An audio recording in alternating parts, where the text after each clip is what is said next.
Hello friends, good morning to all of you. स्वागत है आप सबका आपका अपना यूट्यूब चैनल अब पढ़ेगा इंडिया में। आज हम लोग इस वीडियो में देखेंगे जो अभी recently Bihar SSC CGL third CGL की वैकेंसी आई है, जिसको कि बिहार सचिवालय भर्ती के नाम से जाना जाता है। उसमें सचिवालय सहायक के अलावा भी काफ़ी सारे पोस्ट हैं, लेकिन सचिवालय सहायक के नाम से फिर भी इस वैकेंसी को कॉमनली लोग जानते हैं। लेकिन यह बिहार एसएससी की जो वैकेंसी है, इसका एग्ज़ाम भी जल्द ही आप लोगों को देखने के लिए मिल जाएगा। अभी उसके जो लिंक आया था कि अगर किसी फॉर्म में कोई गलती हुई है तो उसको सुधार कर लेने के लिए, तो जल्द ही इसका एग्ज़ाम भी आप लोगों को देखने के लिए मिल सकता है। इसका जो फुल प्रैक्टिस सेट जो होगा वो भी आप लोगों को लिए जल्द ही उपलब्ध करा दिया जाएगा। लेकिन फुल प्रैक्टिस सेट उपलब्ध कराने से पहले मैं कुछ टॉपिक वाइज भी टेस्ट लेके आ रहा हूँ, क्योंकि देखिए पिछले ईयर के क्वेश्चन के एनालिसिस करने के बाद जो इंपॉर्टेंट टॉपिक्स है वो सारे टॉपिक्स को पहले मैं एक एक करके कवर करवा रहा हूँ, और साथ ही साथ आप लोगों को फुल लेंथ प्रैक्टिस सेट्स भी जो है वो जल्दी आप लोगों को उपलब्ध करवा दिया जाएगा। तो आज के इस टॉपिक में हम लोग देखेंगे, जो हमारा टॉपिक नंबर 1 है आज हम लोग देखेंगे भारत का संवैधानिक विकास। भारत के संवैधानिक विकास से जितने भी महत्वपूर्ण क्वेश्चंस हैं वो सारे क्वेश्चंस को हम लोग देखेंगे, और साथ ही साथ विथ एक्सप्लेनेशन देखेंगे। मतलब उससे इंपॉर्टेंट जितने भी तथ्य हैं वो सारे तथ्यों को हम लोग एक एक करके देखेंगे, ताकि हमारा एग्जाम पॉइंट ऑफ व्यू से यह ज़्यादा इंपॉर्टेंट बनता चला जाए। इसका अगर आप लोगों को पीडीएफ चाहिए तो पीडीएफ के लिए वीडियो के दिए गए डिस्क्रिप्शन लिंक से जाकर आप टेलीग्राम ग्रुप ज्वाइन कर सकते हैं, या फिर टेलीग्राम में जाकर सर्च कर सकते हैं अब पढ़ेगा इंडिया। वहाँ जो ग्रुप आएगा उसको ज्वाइन कर लीजिए, वहाँ इसका पीडीएफ जो है वो प्रोवाइड करवा दिया गया है। तो चलिए बढ़ते हैं अपने क्वेश्चन की तरफ। आज का जो हमारा पहला क्वेश्चन है वो यह कह रहा है कि निम्नलिखित में से किस अधिनियम के अंतर्गत भारतीय विधान परिषद को बजट पर बहस करने की शक्ति प्राप्त हुई है। तो देखिए यह कौन सा था, यह था भारतीय परिषद अधिनियम 1892, जिसके तहत कि भारतीय विधान परिषद को बजट पर बहस करने की शक्ति प्रदान हुई थी। तो इस क्वेश्चन का जो सही आंसर होगा वो होगा ऑप्शन नंबर बी, भारतीय परिषद अधिनियम 1892। याद रखिएगा, भारतीय परिषद अधिनियम 1892 से ही अप्रत्यक्ष चुनाव प्रणाली की भी शुरुआत हुई थी। नेक्स्ट क्वेश्चन है हमारा क्वेश्चन नंबर 2, कह रहा संविधान सभा में सदस्यों का चुनाव कैसे हुआ था। तो संविधान सभा में सदस्यों का जो चुनाव है वो प्रांतीय विधानसभाओं के द्वारा किया गया था। तो इस क्वेश्चन का सही आंसर होगा वो होगा ऑप्शन नंबर डी, प्रांतीय विधानसभाओं के द्वारा। संविधान सभा के सदस्यों की अगर बात करते हैं तो संविधान सभा के सदस्यों की कुल संख्या जो थी वो 389 निश्चित की गई थी, जिसमें कि 292 जो थे वो ब्रिटिश प्रांतों के प्रतिनिधि थे, 4 जो थे वो चीफ कमिश्नर क्षेत्रों के प्रतिनिधि थे, और 93 जो थे वो देसी रियासतों के प्रतिनिधि थे। नेक्स्ट क्वेश्चन है हमारा क्वेश्चन नंबर 3, कह रहा सूची 1 और सूची 2 को सुमेलित करने के लिए कह रहा है नियंत्रण परिषद की स्थापना की अगर बात करते हैं तो ये पिट्स का भारतीय अधिनियम 1784 के द्वारा हुआ था। सर्वोच्च न्यायालय की स्थापना की अगर बात करते हैं तो ये रेगुलेटिंग एक्ट 1773 यानी कि नियामक अधिनियम 1773 के द्वारा हुआ था। इंग्लिश मशीनरियों को भारत में कार्य करने की अनुमति जो है वो चार्टर अधिनियम 1813 के द्वारा दिया गया था, और गवर्नर जनरल की परिषद में कानूनी सदस्य की नियुक्ति जो है वो चार्टर अधिनियम 1833 के तहत हुआ था। 1833 के चार्टर अधिनियम से और भी चीज़ें याद रखिएगा, इसके द्वारा बंगाल के गवर्नर जनरल को भारत का गवर्नर जनरल कहा जाने लगा था, और इसके द्वारा कंपनी के व्यापारिक अधिकार जो है वो पूर्णतः समाप्त भी कर दिए गए थे। क्लियर है। चलिए नेक्स्ट क्वेश्चन है क्वेश्चन नंबर 4, कह रहा कि निम्नलिखित में से किस अधिनियम में कलकत्ता में सर्वोच्च न्यायालय की स्थापना का प्रावधान जो है वो किया गया था। तो यह रेगुलेटिंग एक्ट 1773 के द्वारा ही कलकत्ता में 1774 ईस्वी में एक उच्चतम न्यायालय की स्थापना की गई थी, जिसमें मुख्य न्यायाधीश और 3 अन्य न्यायाधीश थे, जिसके मुख्य न्यायाधीश जो थे वो सर एलिजा इम्पे थे। तो इस क्वेश्चन का जो सही आंसर होगा वो होगा ऑप्शन नंबर ए, रेगुलेटिंग एक्ट 1773। नेक्स्ट क्वेश्चन है कि केंद्र में द्वैध शासन किस अधिनियम के अंतर्गत स्थापित किया गया था। तो केंद्र में द्वैध शासन जो है वो भारत सरकार अधिनियम 1935 के तहत किया गया था। देखिए केंद्र में द्वैध शासन की स्थापना के मतलब होता क्या है कि इस अधिनियम में विधायी शक्तियां को केंद्र और प्रांतीय विधानमंडलों के बीच जो है वो विभाजित किया गया था, और इसके तहत ही परिसंघ सूची, प्रांतीय सूची और संवर्ती सूची का निर्माण भी जो है वो किया गया था। तो इस क्वेश्चन का जो सही आंसर होगा वो होगा ऑप्शन नंबर सी, भारत सरकार अधिनियम 1935। नेक्स्ट क्वेश्चन कह रहा है कि कैबिनेट मिशन योजना के अंतर्गत संविधान निर्मात्री परिषद में प्रत्येक प्रांत को आवंटित सदस्य संख्या निर्धारित करने के लिए एक प्रतिनिधि कितनी जनसंख्या के अनुपात में था। तो यह कितने जनसंख्या के अनुपात में था, 10 लाख व्यक्ति के अनुपात में। तो इस क्वेश्चन का जो सही आंसर होगा वो होगा ऑप्शन नंबर बी, 10 लाख व्यक्ति के अनुपात में। नेक्स्ट क्वेश्चन है क्वेश्चन नंबर 7, एक निर्वाचित संविधान सभा द्वारा सर्वप्रथम भारत के संविधान का निर्माण करने का प्रस्ताव जो है वो किया गया था। तो यह जो है वो क्रिप्स मिशन के द्वारा किया गया था। क्रिप्स मिशन का प्रस्ताव आप लोग पढ़े होंगे, मार्च 1942, डेट याद रखिएगा। तो इस क्वेश्चन का सही आंसर होगा वो होगा option number C, Cripps mission द्वारा। नेक्स्ट है कि भारत में उपनिवेशी शासन के संदर्भ में 1883 में इल्बर्ट बिल का उद्देश्य क्या था। जहां तक अदालतों की दंडित अधिकारिता का संबंध था, भारतीय तथा यूरोपीय लोगों को बराबरी पर रखना। हाँ बिल्कुल, यही तो था इल्बर्ट बिल का उद्देश्य। तो इस क्वेश्चन का जो सही आंसर होगा वो होगा ऑप्शन नंबर ए। नेक्स्ट क्वेश्चन है कि राष्ट्रपति की अध्यादेश निर्गत करने की शक्ति जो है वो प्रेरित है। तो राष्ट्रपति की अध्यादेश निर्गत करने की शक्ति जो है वो भारत सरकार अधिनियम 1935 के द्वारा प्रेरित है। तो इस क्वेश्चन का सही आंसर होगा वो होगा ऑप्शन नंबर बी, भारत सरकार अधिनियम 1935 के द्वारा। आप लोग पढ़े होंगे एक अनुच्छेद 123, अनुच्छेद 123 के तहत ही अध्यादेश जारी करता है और इसका प्रभाव जो है वो संसद सत्र के शुरू होने के 6 सप्ताह तक रहता है। नेक्स्ट है क्वेश्चन नंबर 10, कह रहा भारतीय विधान पालिका प्रथम बार द्विसदनीय बनाई गई थी। तो प्रथम बार द्विसदनीय कब बनाई गई थी? 1919 के भारत सरकार अधिनियम के द्वारा। तो इस क्वेश्चन का जो सही आंसर होगा वो होगा ऑप्शन नंबर सी, 1919 के भारत सरकार अधिनियम के द्वारा। देखिए 1919 के भारत सरकार अधिनियम के द्वारा ही केंद्र में द्विसदनात्मक विधायिका की स्थापना की गई। प्रथम कौन था? राज्य परिषद था और दूसरा कौन था? केंद्रीय विधानसभा था। राज्य परिषद के सदस्यों की संख्या 60 होती थी और केंद्रीय विधानसभा के सदस्यों की संख्या जो थी वो 144 थी। नेक्स्ट क्वेश्चन है क्वेश्चन नंबर 11, कह रहा 1919 के भारत शासन अधिनियम के निम्नलिखित में से कौन सी प्रमुख विशेषताएं हैं? प्रांतों की कार्यकारिणी सरकार में द्वैध शासन की व्यवस्था, अभी हम लोगों ने देखा, हाँ ये बिल्कुल था। मुसलमानों के लिए पृथक संप्रदाय निर्वाचक मंडल की व्यवस्था, ये गलत है क्योंकि ये 1909 के भारत शासन अधिनियम में था, ना कि 1919 के। और केंद्र द्वारा प्रांतों को विधायनी शक्ति का हस्तांतरण ये भी था। तो 1 और 3 था, दूसरा नहीं था। तो इस क्वेश्चन का सही आंसर होगा वो होगा ऑप्शन नंबर सी, केवल 1 और 3। नेक्स्ट है कि भारत परिषद की समाप्ति किसके द्वारा हुई? तो भारत परिषद की समाप्ति जो है वो 1935 के अधिनियम के द्वारा हुआ। तो इस क्वेश्चन का सही आंसर होगा वो होगा ऑप्शन नंबर डी, 1935 के अधिनियम। 1935 के अधिनियम से और भी याद रखिएगा, केंद्र में द्वैध शासन की स्थापना की गई, संघीय न्यायालय की स्थापना की गई, बर्मा को भारत से अलग किया गया और सांप्रदायिक निर्वाचन पद्धति का भी विस्तार जो है वो 1935 के अधिनियम के द्वारा ही किया गया था। नेक्स्ट क्वेश्चन है क्वेश्चन नंबर 13, भारत के संविधान का प्रारूप तैयार करने वाली संविधान सभा के सदस्यों को, तो संविधान सभा के सदस्यों को विभिन्न प्रांतों की विधानसभाओं के द्वारा चुना गया था। तो इस क्वेश्चन का जो सही आंसर होगा वो होगा ऑप्शन नंबर सी, विभिन्न प्रांतों की विधानसभाओं के द्वारा चुना गया था।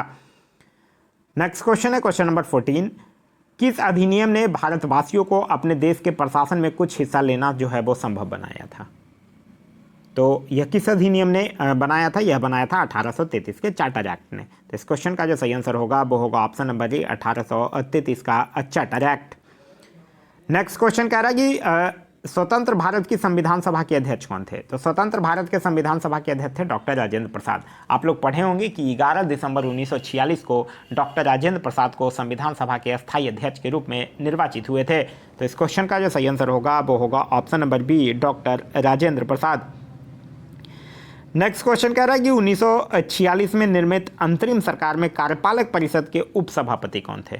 तो कार्यपालक परिषद के उपसभापति थे कौन? जवाहरलाल नेहरू। तो इस क्वेश्चन का जो सही आंसर होगा वो होगा ऑप्शन नंबर ए, जवाहरलाल नेहरू। नेक्स्ट है कि संविधान सभा के चुने हुए अस्थायी अध्यक्ष कौन थे? अभी हम लोगों ने देखा कौन अस्थायी अध्यक्ष थे, डॉक्टर राजेंद्र प्रसाद। तो इस क्वेश्चन का जो सही आंसर होगा वो होगा option number C, doctor Rajendra Prasad. इसके पहले डॉक्टर सच्चिदानंद सिन्हा को अस्थायी अध्यक्ष के रूप में चुना गया था। नेक्स्ट है कि अखिल भारतीय महासंघ स्थापित करने का प्रावधान शामिल किया गया था। तो अखिल भारतीय महासंघ स्थापित करने का प्रावधान जो है वो भारत सरकार अधिनियम 1935 में किया गया था।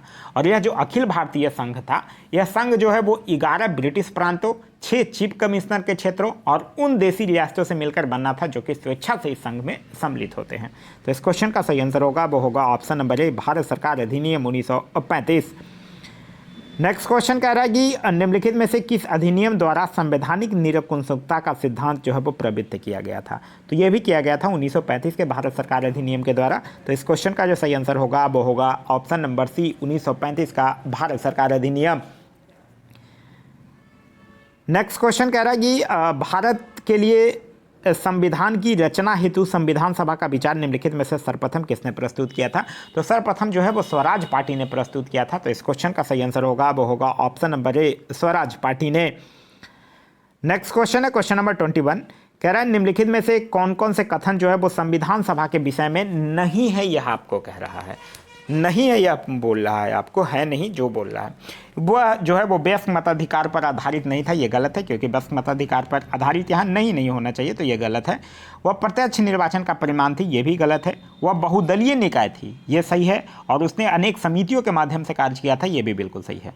तो इस क्वेश्चन का जो सही आंसर होगा वो होगा ऑप्शन नंबर ए, 1 और 2। नेक्स्ट क्वेश्चन कह रहा है कि कथन और कारण दिया गया है। कह रहा है बेबल योजना के अनुसार कार्यकारी परिषद में हिंदू और मुस्लिम सदस्यों की संख्या जो है वो सामान्य होती थी, ये बिल्कुल सही है।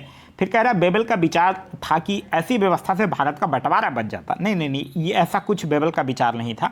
तो यहाँ कथन जो है वो सही है, परंतु कारण जो है वो गलत है। तो इस क्वेश्चन का जो सही आंसर होगा वो होगा ऑप्शन नंबर सी, कथन सही है परंतु कारण गलत है। लॉर्ड बेबल से याद रखिएगा, इसका जो टेन्योर था वो 1944 से लेकर 1947 तक था।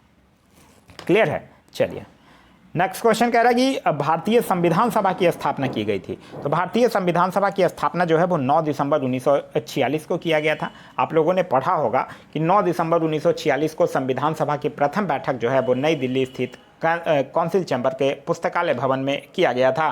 तो इस क्वेश्चन का जो सही आंसर होगा वो होगा ऑप्शन नंबर बी, 9 दिसंबर 1946 को। नेक्स्ट क्वेश्चन कह रहा है कि भारतीय संविधान को बनाने हेतु संविधान सभा के कुल कितने अधिवेशन हुए थे। तो संविधान सभा के कुल 12 अधिवेशन हुए थे। तो इस क्वेश्चन का सही आंसर होगा वो होगा ऑप्शन नंबर सी, 12 अधिवेशन। नेक्स्ट है कि संविधान सभा में वयस्क मताधिकार को 15 वर्ष के लिए स्थगित करने की बात किसने कही थी। तो यह किसने कहा था? मौलाना आज़ाद ने कहा था। तो इस क्वेश्चन का सही आंसर होगा वो होगा ऑप्शन नंबर सी, मौलाना आज़ाद ने। नेक्स्ट क्वेश्चन कह रहा है कि 1935 के अधिनियम के द्वारा स्थापित संघ में अवशेष शक्तियाँ किसको दी गई थी। तो अवशेष शक्तियाँ जो है वो गवर्नर जनरल को दिया गया था। तो इस क्वेश्चन का सही आंसर होगा वो होगा option number C, governor general को। नेक्स्ट है कि निम्नलिखित में से संविधान सभा की संघ संविधान समिति का अध्यक्ष कौन थे। तो देखिए संघ संविधान यानी कि संघीय संविधान समिति हो गया, संघ शक्ति समिति हो गया, ये दोनों के अध्यक्ष जो थे वो जवाहरलाल नेहरू ही थे। तो इस क्वेश्चन का सही आंसर होगा वो होगा option number C, Jawaharlal Nehru. Next है कि 1935 के अधिनियम के तहत कराए गए विधानसभा चुनाव में किस राज्य में कांग्रेस ने पूर्ण बहुमत प्राप्त नहीं किया था। तो देखिए मद्रास में किया था, बिहार में किया था, उड़ीसा में किया था, बंगाल में नहीं किया था। तो इस क्वेश्चन का जो सही आंसर होगा वो होगा ऑप्शन नंबर डी, बंगाल में। नेक्स्ट है कि किस कानून के तहत वायसराय ने अपनी कार्यकारिणी के सदस्यों की संख्या में वृद्धि का अधिकार दिया था। तो यह किस कानून के तहत दिया था? 1861। तो इस क्वेश्चन का जो सही आंसर होगा वो होगा ऑप्शन नंबर ए, 1861 का भारत परिषद अधिनियम। देखिए 1861 के भारत परिषद अधिनियम से याद रखिएगा, इसी से ही विभागीय प्रणाली का प्रारंभ हुआ था और साथ ही साथ गवर्नर जनरल को पहली बार अध्यादेश जारी करने की शक्ति भी जो है वो प्रदान की गई थी। नेक्स्ट है कि निम्नलिखित में से कौन सा एक भारत शासन अधिनियम 1935 में स्वीकार किया हुआ महत्वपूर्ण और अस्थायी अवयव नहीं है। तो देश के लिए लिखित संविधान यही नहीं है। तो इस क्वेश्चन का जो सही आंसर होगा वो होगा ऑप्शन नंबर ए, देश के लिए लिखित संविधान। नेक्स्ट है कि भारत का संविधान पूर्ण रूप से तैयार हुआ था। तो भारत का संविधान जो है आप लोग पढ़े होंगे कि संविधान को 26 नवंबर 1949 को संविधान सभा के द्वारा पारित किया गया था। तब इसमें कुल 22 भाग, 395 अनुच्छेद और 8 अनुसूचियाँ थीं। तो इस क्वेश्चन का जो सही आंसर होगा वो होगा ऑप्शन नंबर बी, 26 नवंबर 1949 को।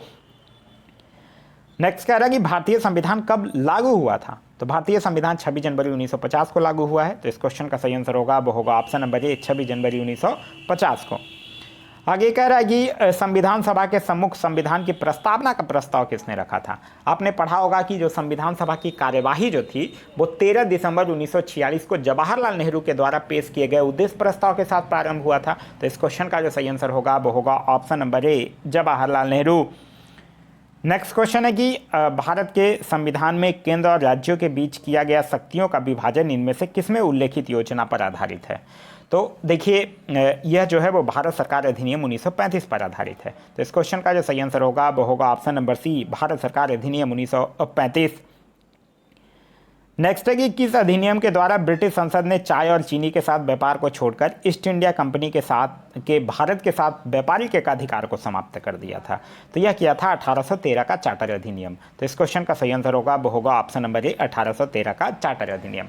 1813 के चार्टर अधिनियम से एक चीज़ और याद रखिएगा जो अक्सर एग्जाम में पूछा जाता है, 1813 से पहले ईसाई पादरियों जो थे उनको भारत में आने की आज्ञा नहीं प्राप्त थी, लेकिन 1813 ईस्वी के अधिनियम के द्वारा ही ईसाई पादरियों को आज्ञा प्राप्त करके भारत आने की सुविधा जो है वो दी जाती है।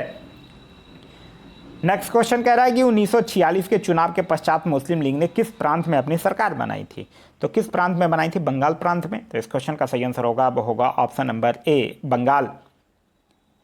नेक्स्ट है कि निम्नलिखित में से किसने सुझाव दिया था कि भारत की स्वतंत्रता के बाद भारतीय राष्ट्रीय कांग्रेस को एक राजनीतिक दल के रूप में भंग कर देना चाहिए? तो यह सुझाव जो है वो महात्मा गांधी के द्वारा दिया गया था। तो इस क्वेश्चन का सही आंसर होगा वो होगा option number D, Mahatma Gandhi.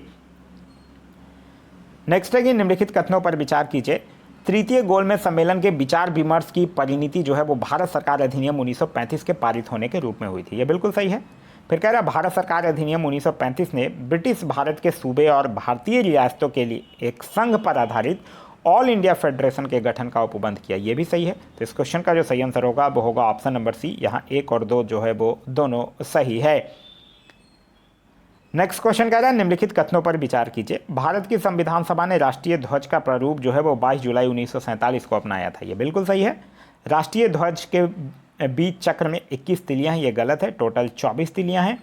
फिर कह रहा है राष्ट्रीय ध्वज की चौड़ाई लंबाई का अनुपात 3:4 है। ये भी गलत है क्योंकि लंबाई चौड़ाई का अनुपात 3:2 है। तो यहाँ सिर्फ और सिर्फ केवल एक जो है वो सही है। तो इस क्वेश्चन का सही आंसर होगा वो होगा ऑप्शन नंबर बी। नेक्स्ट कथन और कारण दिया गया है। कह रहा है भारत का संविधान देश की आवश्यकताओं की पूर्ति करता है। यह बिल्कुल सही बात है। फिर कह रहा है इसको एक गृह संविधान कहा जाता है। यह भी बिल्कुल सही है, लेकिन यह देश की आवश्यकताओं की पूर्ति करता है इसलिए इसको एक गृह संविधान नहीं कहा जाता है। तो इस क्वेश्चन का सही आंसर होगा ए और आर दोनों सत्य है, परंतु आर जो है वो ए का सही स्पष्टीकरण नहीं है, यानी ऑप्शन नंबर बी जो होगा वो आपका सही आंसर होगा। नेक्स्ट क्वेश्चन कह रहा है डॉक्टर BR अम्बेडकर की अध्यक्षता में संविधान सभा की प्रारूप समिति में कितने अन्य सदस्य थे? तो डॉक्टर BR अम्बेडकर को लगाकर, मतलब अध्यक्ष को लगाकर टोटल 7 थे। इनको हटाकर कितने हुए? 6 हुए। तो इस क्वेश्चन का जो सही आंसर होगा वो होगा ऑप्शन नंबर बी। आप लोगों को पता ही होगा कि संविधान के प्रारूप पर विचार विमर्श करने के लिए संविधान सभा के द्वारा 29 अगस्त 1947 को एक संकल्प पारित करके प्रारूप समिति का गठन जो है वो किया गया था। नेक्स्ट है कि भारतीय संविधान सभा की प्रारूप समिति के अध्यक्ष कौन थे? तो अध्यक्ष थे डॉक्टर भीमराव अंबेडकर। तो इस क्वेश्चन का सही आंसर होगा वो होगा ऑप्शन नंबर ए, डॉक्टर भीमराव अंबेडकर। नेक्स्ट है कि 1937 के चुनाव के पश्चात यूपी में गठित मंत्रिमंडल में किसको वित्त विभाग दिया गया था? यूपी में गठित मंत्रिमंडल में तो ये दिया गया था रफ़ी अहमद किदवई को। तो इस क्वेश्चन का सही आंसर होगा वो होगा ऑप्शन नंबर सी। फिर कह रहा है कि संविधान सभा ने BR अम्बेडकर की अध्यक्षता में प्रारूप समिति का गठन जो है वो कब किया? तो अभी हम लोगों ने देखा प्रारूप समिति का गठन जो है वो 29 अगस्त 1947 को एक संकल्प पारित करके किया गया था। नेक्स्ट क्वेश्चन कह रहा है कि निम्नलिखित में से किस अधिनियम ने संवैधानिक निरंकुशता के सिद्धांत का अनुमोदन किया था? तो यह किया था 1935 के अधिनियम ने। तो इस क्वेश्चन का जो सही आंसर होगा वो होगा ऑप्शन नंबर सी, 1935 का अधिनियम। नेक्स्ट है कि संविधान सभा की प्रांतीय संविधान समिति के अध्यक्ष कौन थे? तो प्रांतीय संविधान समिति के अध्यक्ष थे सरदार वल्लभ भाई पटेल। तो इस क्वेश्चन का सही आंसर होगा वो होगा option number D, Sardar Patel. फिर कह रहा है डॉक्टर भीमराव अंबेडकर का जन्म और मृत्यु कब हुआ? तो जन्म इनका कब हुआ था? 1891 में, और मृत्यु हुई 1956 में। तो इस क्वेश्चन का जो सही आंसर होगा वो होगा ऑप्शन नंबर बी।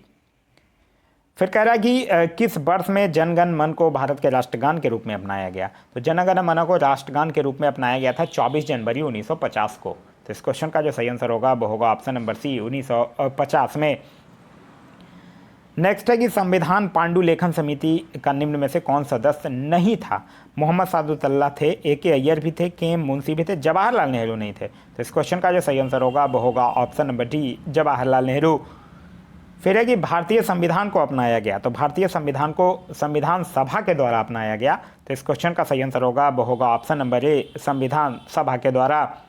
फिर कह रहा है भारत के संविधान के निर्माण में संविधान सभा को कितना समय लगा? तो संविधान सभा को समय लगा 2 वर्ष 11 महीना 18 दिन, और कुल संविधान के प्रारूप पर कुल 114 दिन बहस हुआ था, ये भी ध्यान रखिएगा। तो इस क्वेश्चन का जो सही आंसर होगा वो होगा ऑप्शन नंबर ए, 2 वर्ष 11 महीना 18 दिन। नेक्स्ट है कि भारत शासन द्वारा राजकीय चिन्ह यानी स्टेट एल्बम कब से अंगीकृत किया गया है? तो यह किया गया है 26 जनवरी 1950 से। तो इस क्वेश्चन का सही आंसर होगा वो होगा ऑप्शन नंबर डी, 26 जनवरी 1950 से।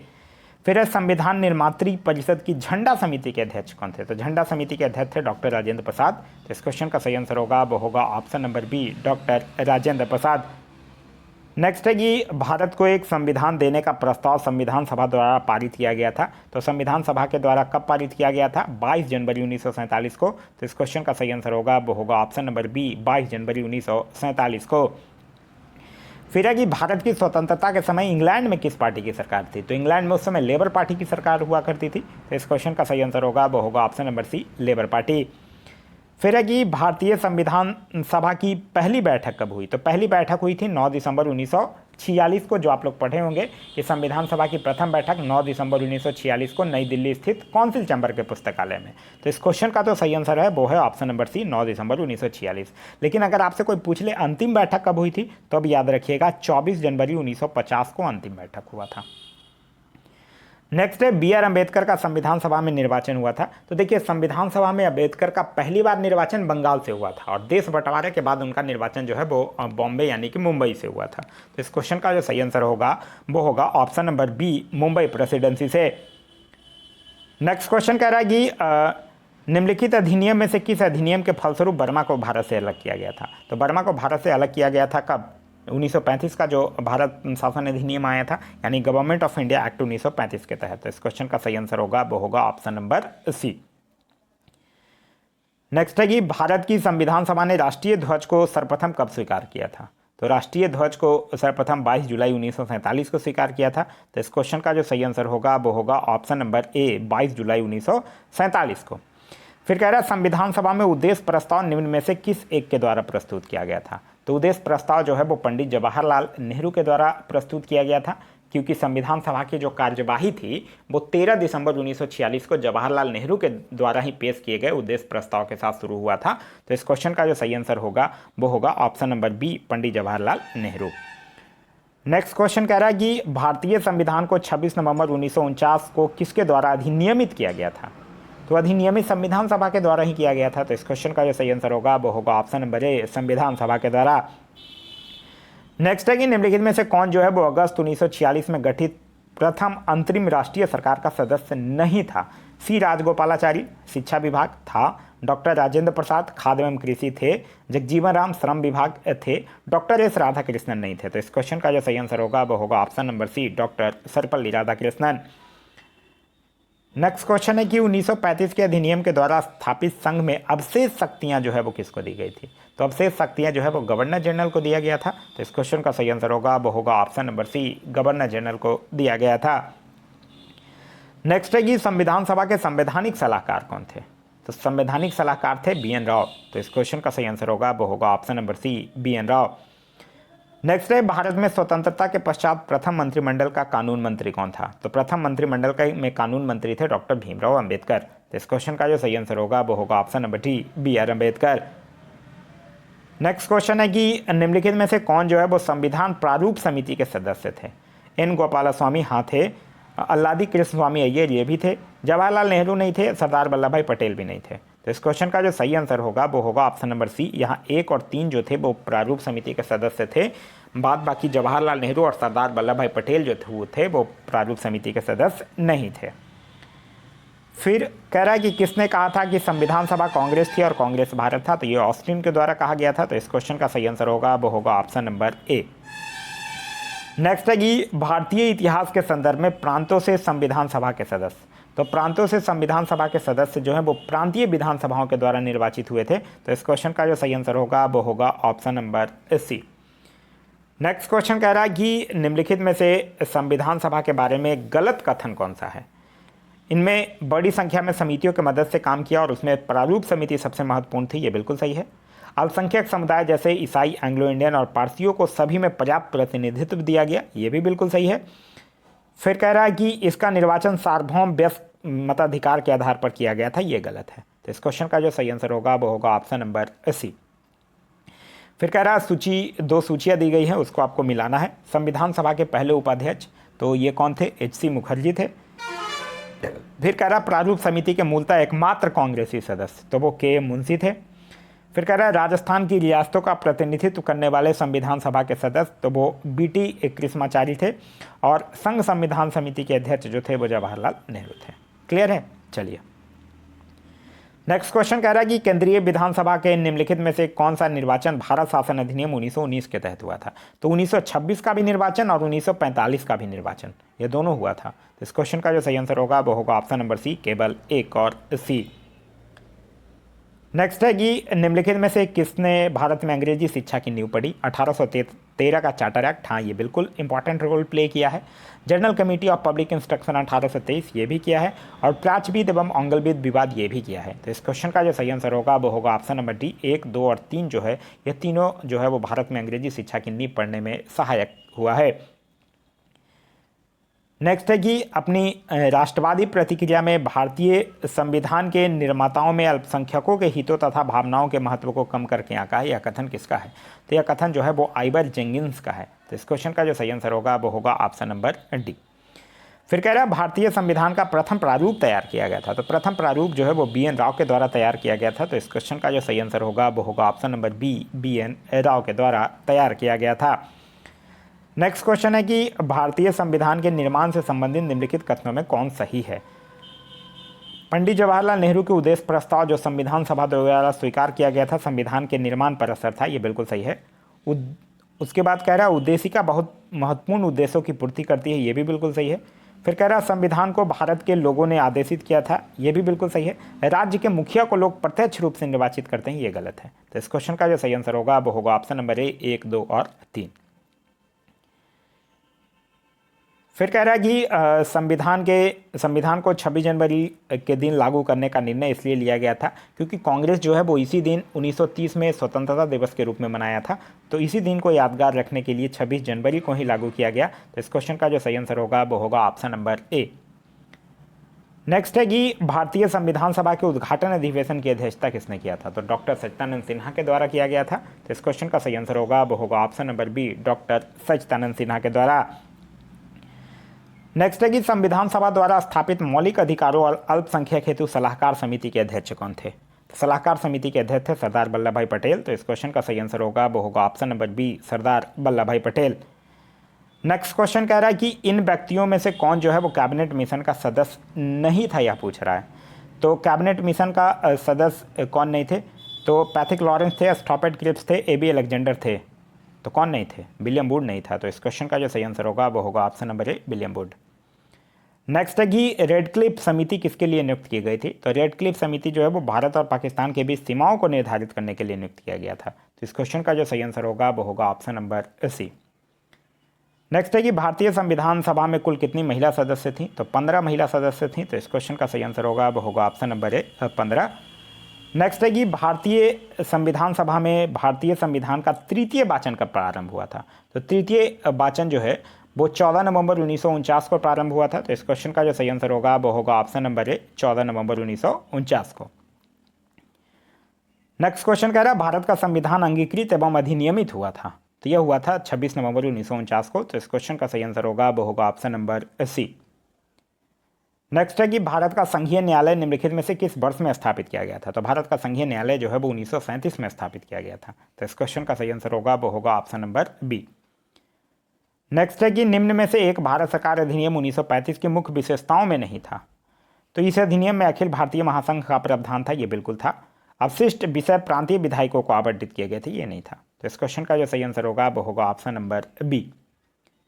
नेक्स्ट क्वेश्चन कह रहा है 1935 का गवर्नमेंट ऑफ इंडिया एक्ट क्यों महत्वपूर्ण है? तो आप लोगों को पता होगा कि भारतीय संविधान का जो 395 अनुच्छेद था उसमें से लगभग 250 अनुच्छेद ऐसे थे जो कि 1935 के अधिनियम से या तो पूरा ले लिया गया था या उसमें थोड़ा बहुत परिवर्तन करके लिया गया था। तो यह भारतीय संविधान का एक प्रमुख स्रोत है, इसलिए एक महत्वपूर्ण है। तो इस क्वेश्चन का जो सही आंसर होगा वो होगा ऑप्शन नंबर ए। नेक्स्ट है कि वर्ष 1937 के चुनाव में कितने प्रांतों में कांग्रेस का मंत्रिमंडल बना था? तो 8 प्रांतों में बना था। तो इस क्वेश्चन का सही आंसर होगा वो होगा ऑप्शन नंबर सी, 8 प्रांतों में। फिर कह रहा है भारतीय इतिहास के संदर्भ में द्वैध शासन सिद्धांत जो है वो किसे निर्दिष्ट करता है? तो देखिए द्वैध शासन किसको निर्दिष्ट करता है कि प्रांतों में प्रायोजित विषयों को 2 प्रवर्गों में विभाजन किया गया था। तो इस क्वेश्चन का जो सही आंसर होगा वो होगा ऑप्शन नंबर डी। नेक्स्ट है कि 1927 की बटलर कमेटी का उद्देश्य क्या था। तो बटलर कमेटी का उद्देश्य था कि भारत सरकार एवं देशी रियासतों के बीच संबंध को सुधारना।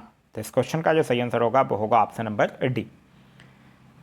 फिर कह रहा है भारत की संविधान सभा की अंतिम बैठक की सही तिथि को पहचानिए। तो देखिए, भारतीय संविधान सभा की अंतिम बैठक हुई थी 24 जनवरी 1950 को, और उसी दिन संविधान सभा के द्वारा डॉक्टर राजेंद्र प्रसाद को भारत का प्रथम राष्ट्रपति जो है वो चुना गया था। तो इस क्वेश्चन का जो सही आंसर होगा वो होगा ऑप्शन नंबर सी, 24 जनवरी 1950 को। नेक्स्ट क्वेश्चन कह रहा है कि ब्रिटिश भारत में सांप्रदायिक प्रतिनिधित्व की व्यवस्था निम्नलिखित में से किस अधिनियम के द्वारा किया गया था। तो यह मार्लो मिंटो सुधार 1909 के द्वारा किया गया था। तो इस क्वेश्चन का जो सही आंसर होगा वो होगा ऑप्शन नंबर बी। आगे कह रहा है चार्टर एक्ट 1813 के संबंध में निम्नलिखित कथनों पर विचार कीजिए। इसने भारत में ईस्ट इंडिया कंपनी के व्यापार एकाधिपत्य को चाय के व्यापार तथा चीन के साथ व्यापार को छोड़कर समाप्त कर दिया था। ये बिल्कुल सही है। फिर कह रहा है इसने कंपनी द्वारा अधिकार में लिए गए भारतीय राज क्षेत्र पर ब्रिटिश राज क्राउन की संप्रभुता को सुदृढ़ कर दिया था। ये भी बिल्कुल सही है। भारत का राजस्व ब्रिटिश संसद के नियंत्रण में आ गया था। ये सही नहीं है। तो 1 और 2 जो है वो सही है, तीसरा जो है वो गलत है। नेक्स्ट क्वेश्चन कह रहा है सूची 1 और सूची 2 को सुमेलित करना है। भारतीय शस्त्र अधिनियम यह किसके साथ मैच करेगा? यह मैच करेगा 1878 के साथ। फिर कह रहा है शाही पद अधिनियम, यह मैच करेगा 1876। भारतीय उच्च न्यायालय अधिनियम की अगर बात करते हैं तो 1861, और भारतीय विवाह विच्छेद अधिनियम की बात करते हैं तो 1869 के साथ यह जो है वो मैच करेगा। नेक्स्ट क्वेश्चन है क्वेश्चन नंबर 94। कह रहा है भारत सरकार द्वारा 1919 में ILO के वाशिंगटन सम्मेलन में मजदूरों का प्रतिनिधित्व के रूप में निम्नलिखित में से किसे भेजा गया था? तो MN जोशी को भेजा गया था। तो इस क्वेश्चन का सही आंसर होगा वो होगा option number B, MN Joshi. Next question है कह रहा है कि गांधीवाद और मार्क्सवाद के बीच एक समान सहमति पाई जाती है, या निम्नलिखित में से कौन सी है? तो एक्चुअली एक अंतिम लक्ष्य के रूप में राज्यविहीन समाज जो है वो इन दोनों के एक समान सहमति है। तो इस क्वेश्चन का जो सही आंसर होगा वो होगा ऑप्शन नंबर ए। तो यह देखिए, आज एक इंपॉर्टेंट टॉपिक बिहार SSC के लिए मैं आप लोगों के समक्ष लेकर आया था, जो कि था भारत का संवैधानिक विकास। और भारत के संवैधानिक विकास से ये लगभग जो 100 क्वेश्चन है, 95 क्वेश्चन, इस क्वेश्चन से बाहर नहीं जाएगा। तो ये टॉपिक वाइज भी आप लोगों के लिए टेस्ट में लेकर आता रहूँगा, और साथ ही साथ फुल लेंथ टेस्ट भी बिहार SSC के लिए जल्द ही 1-2 दिन में आप लोगों को देखने के लिए मिल जाएगा इस चैनल के माध्यम से, और पूरे एक्सप्लेनेशन के साथ आप लोगों को देखने के लिए मिलेगा। तो यह वीडियो आप लोगों को कैसा लगा कमेंट करके ज़रूर बताइएगा। साथ ही साथ यह वीडियो से कुछ सीखने के लिए मिला तो एक लाइक ज़रूर कर दीजिएगा। वीडियो पसंद आ रहा है तो अपने दोस्तों के साथ शेयर करना ना भूलें। अभी तक आप इस चैनल पे नए हैं या चैनल को सब्सक्राइब नहीं किया है तो चैनल को सब्सक्राइब कर लीजिए, और साथ ही साथ बेल आइकन दबा लीजिए ताकि हमारे सारे वीडियो के नोटिफिकेशन जो है वो आपको मिलते रहे। इसका अगर आप लोगों को PDF चाहिए तो PDF के लिए वीडियो के दिए गए डिस्क्रिप्शन लिंक से जाकर टेलीग्राम ग्रुप ज्वाइन कर सकते हैं, या फिर टेलीग्राम में जाकर सर्च कर सकते हैं अब पढ़ेगा इंडिया। वहाँ जो ग्रुप आएगा उसको ज्वाइन कर लीजिए। वहाँ इसका PDF और आंसर दोनों चीज़ जो है वो PDF में इंक्लूड है, आप लोगों को वहाँ से मिल जाएगा। Thanks for watching.